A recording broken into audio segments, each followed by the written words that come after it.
All right, so a while ago I tried to buy a pedal or a volume pedal from eBay, and long story short, it was looking like it was a scam, so I had to get eBay to step in and get the money back, and there's a whole ordeal, but mainly it just took a lot of time. So then I decided I was going to get a Hilton, and I decided I didn't need to spend as much money, so I bought a new Goodrich LK120, and it is finally here. January 8th. Let's open it up.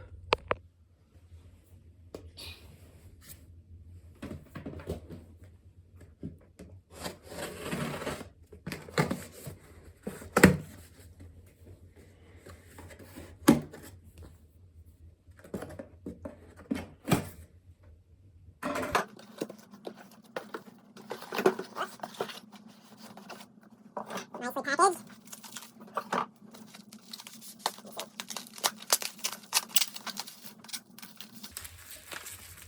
I need to sharpen this knife. Look at that. Oh, that's beautiful. Oh, yeah. I'm excited about this.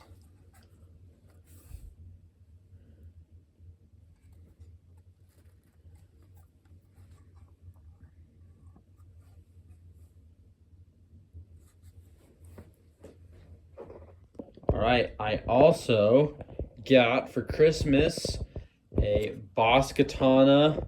This is the second generation, 100 watts.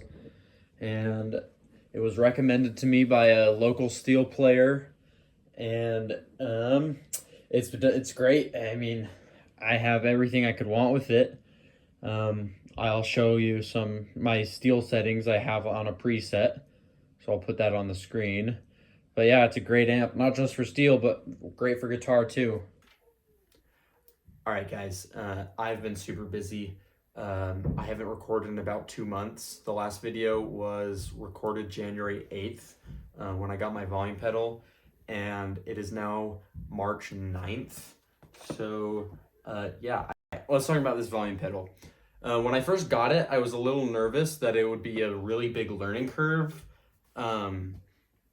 You know, you're adding in your right leg as well, and I've seen people who say ideally you want to start learning the steel guitar with a volume pedal. There's a myth that you play for a few years and then worry about how to use the pedal.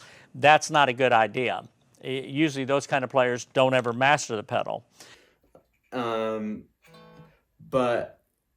it was a learning curve, but it was a lot better than I thought. At first, I kind of wanted, my right foot wanted to mimic my left foot, which made the volume really blossomed. Like, I don't know if that's the right word, but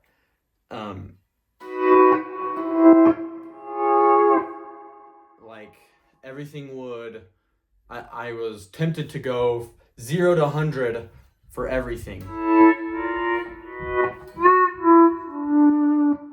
And obviously that doesn't sound good. So you have to learn a little bit of independency with your foot.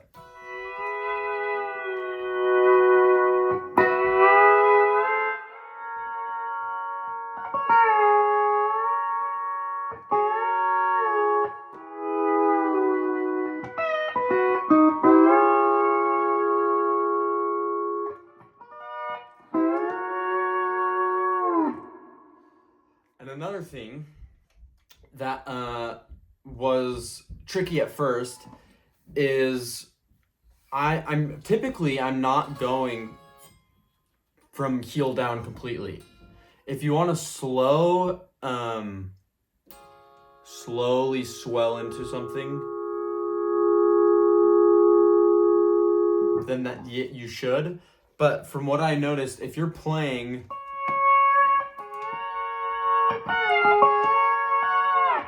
you don't want to put your heel all the way down, because that will contribute to that really blossomy tone, and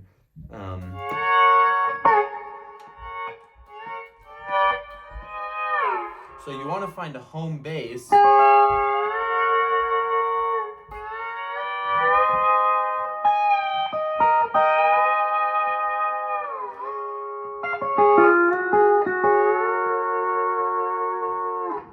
That you can stay around. All right, this is Future Bryant.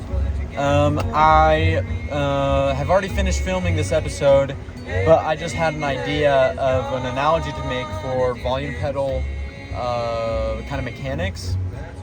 So from my understanding, when you're playing a song, you kind of want to act like your volume pedal is a gas pedal on a car, especially when you're driving fast, like on a freeway.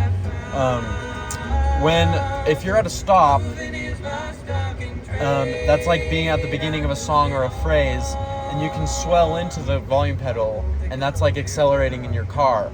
But when you're going at a steady speed, you are barely touching the pedal. You're kind of just adjusting for your needs, and your foot is barely moving. And that's similar to what you want to do on your volume pedal. That way you're not, accelerating and decelerating a whole ton. So anyway, it's just a thought. I've set my amps volume, and I saw this on YouTube, and I can't remember who I saw it on, but I set my amps volume to a comfortable level with my toe a little bit up. It's not fully down, and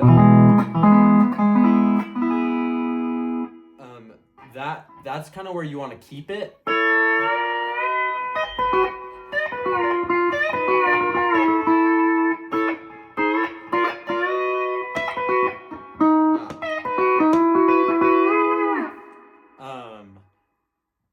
And then you can add in a little bit, and it's super subtle, a little bit of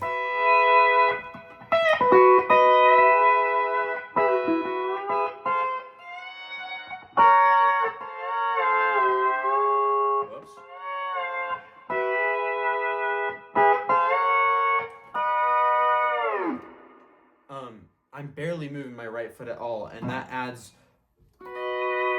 the color that I love in steel guitar. So, all right, I'll flip the camera over and show you what my foot looks like. All right, so let's look at my feet. This is what I was saying. Comfortably, this is the volume I'm playing at, and I've set my amp to.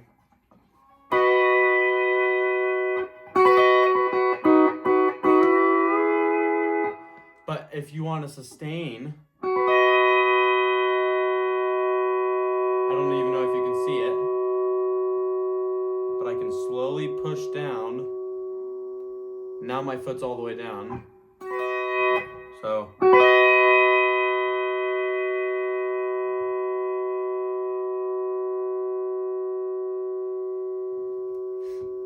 And that way you can.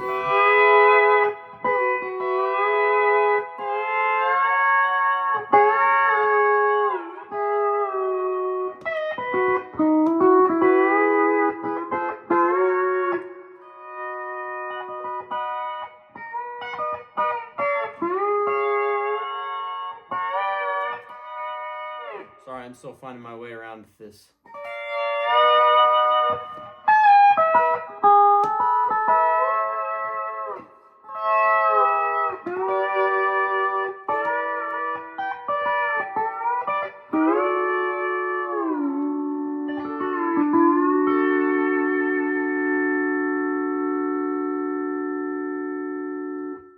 Another thing you can do with single note stuff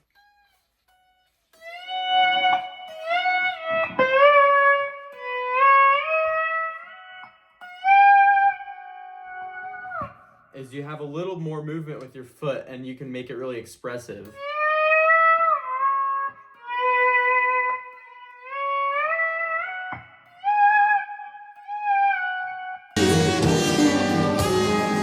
Playing that solo again that you did a few minutes ago.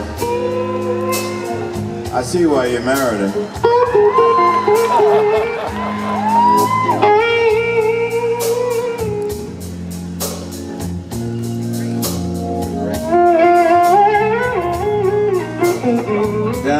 that night, eh?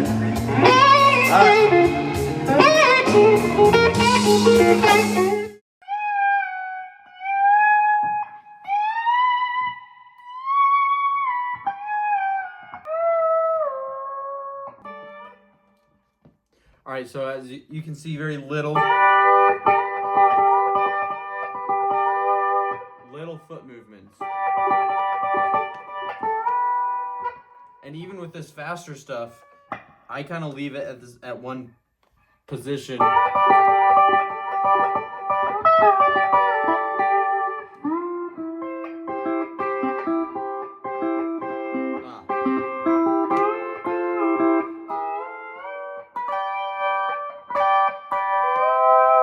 And you can, for slower, longer lines, you can start to use it a little more. Oh, one more thing. If you're playing in carpet like I am, I was noticing my levers were staying out of tune, and I'd be playing it and it not sound good. And what was happening is my pedals were hitting the carpet and they wouldn't be pressed all the way. So like I would have to tilt it back and make sure I was like, okay, yeah, actually it isn't tuned. They're not tuned wrong. But when they were over the carpet directly, they got blocked. So something I did, I was using cardboard, but that kind of it worked a little bit, but it eventually started getting dented, and so then I found a piece of plywood, and this has worked great for me.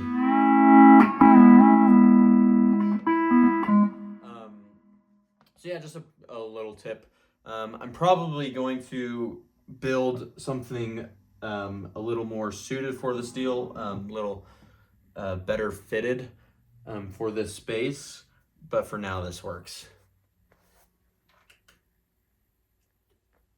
All right, something I like to do that's helped me kind of know my way around this instrument is practicing those different grips that we talked about in the last video. It's super easy to kind of get a sour chord or get lost with all these 10 strings. And especially for me, I'm a guitar player, but I never really did any fingerstyle, let alone finger pick stuff. So it's like trying to open a greasy door handle with gloves on. I need to get used to it. So one thing I like to do is I take the grips we talked about, and I'm starting on the 3rd fret, 0 pedals. So I'll play just the block chords, and then I'll practice palm muting in between.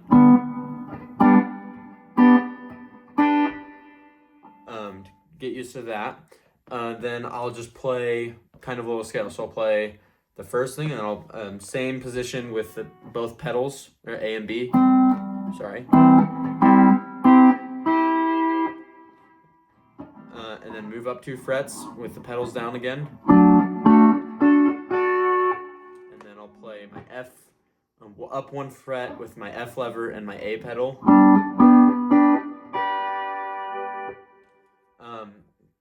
And then I'll go do it with different patterns. So I'll break it up.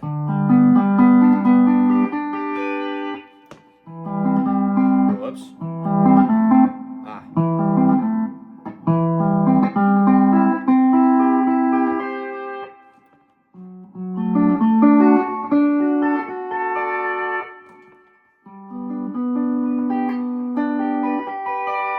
Sorry if I'm not in tune. Slash if I'm not intonated well. I'm still learning, okay, I'll also try to go up and down. It's a little harder. Whoops.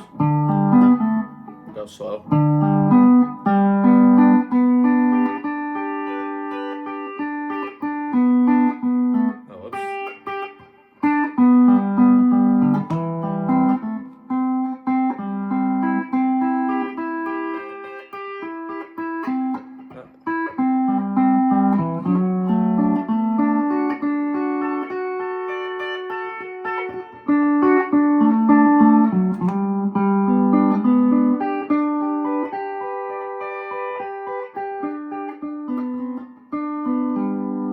And I'm working to get that a little smoother, less staccato.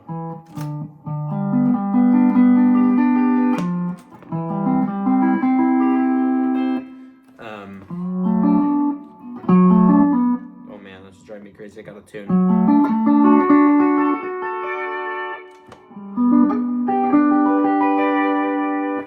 I'm gonna tune this because I hope my intonation's not that bad. I hope it probably is. It's probably a me error, not a this error. But I'm gonna tune this and be right back. All right, should be better. All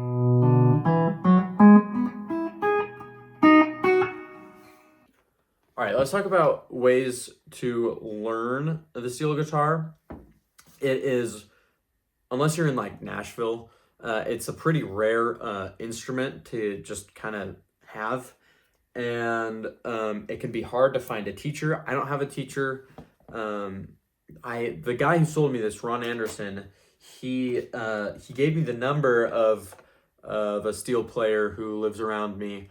And I've been able to talk to him and kind of get his expertise on a few things, but I don't actually take any lessons from anyone. I've been considering getting like a course. I've heard Travis Toy has a good course that you can pay for. I just need to get some more money and do that. But for now, what I mainly do is YouTube and listening to music with steel in it. So with YouTube, there's a few people you can find. There's steel picking, I mean like the Marty music of steel guitar, I guess. There's a few others, but it's a small enough niche of interest that it shouldn't be too hard to find something that you're looking for.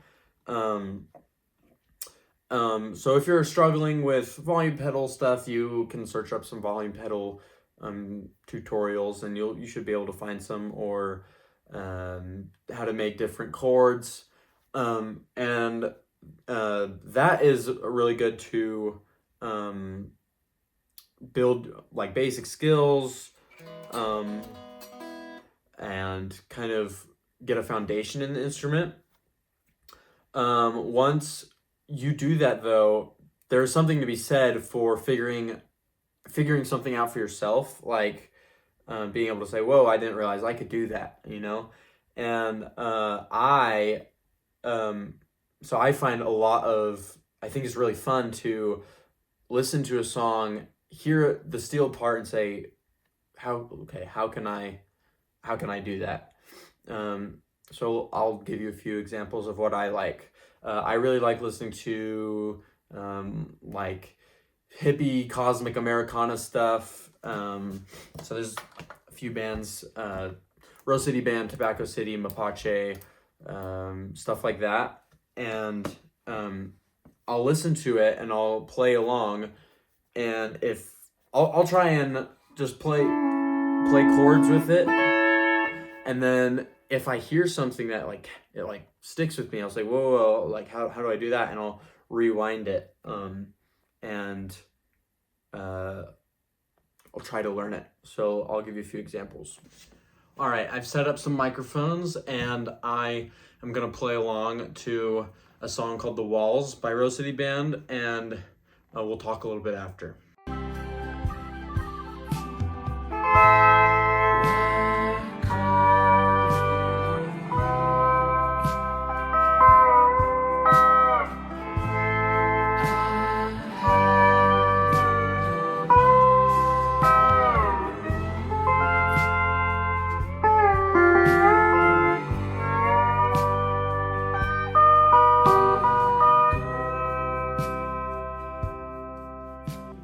All right, obviously not perfect, but it doesn't need to be. As long as you're learning something, then you're good, right?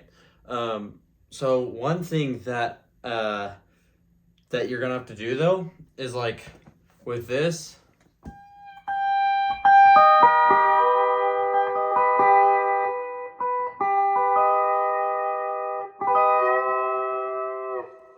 That took me a while because you're not that. and you have to play around with the pedals and not quite. Nope. There we go. You know, you have to play around. By the way, that's the F lever and A and B pedals. And then I go up a fret and let go of the A pedal. So yeah, that is a big thing. Just listening and learning how to play and then gaining ideas. And now, whoops.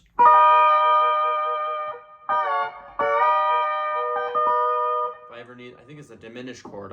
Don't quote me, I could be completely wrong, but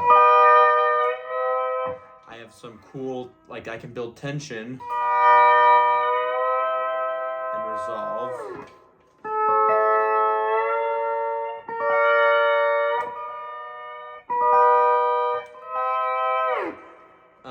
And yeah, you can find ways to use that in your solos. So,